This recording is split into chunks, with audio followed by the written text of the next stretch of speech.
পর স্বাগত। রাজ্যে রক্তের ঘাটতি মেটাতে প্রতিনিয়ত রক্তদান শিবিরের আয়োজন করতে হবে, এই বিষয়টা বারবার বলে থাকেন রাজ্যের মুখ্যমন্ত্রী এবং তারই বার্তা একেবারে অক্ষরে অক্ষরে পালন করছেন বিধায়ক সুশান্ত দেব। প্রতি মাসের শেষ মঙ্গলবার রক্তদান শিবিরের আয়োজন করছেন তিনি। সবকিছুর বিকল্প আছে, কিন্তু রক্তের যে বিকল্প নেই, তাই দানের মাধ্যমে রক্তের ঘাটতি মেটাতে হবে।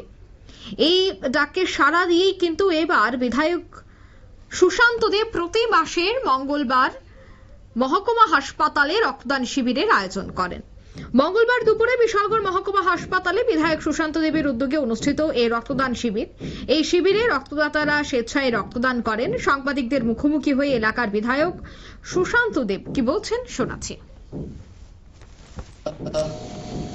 প্রত্যেক মাসের শেষ মঙ্গলবারে বিশালগড় মহকুমা হাসপাতালে রক্তদান শিবির করে থাকি।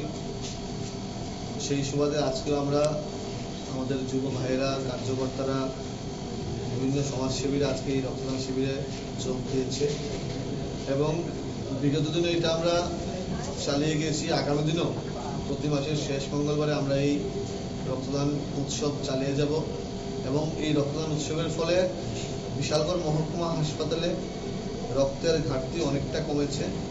আমরা মানুষের সেবায় বিগত দিনেও নিয়োজিত ছিলাম, আগামী দিনে আমরা এই জনসেবামূলক কাজ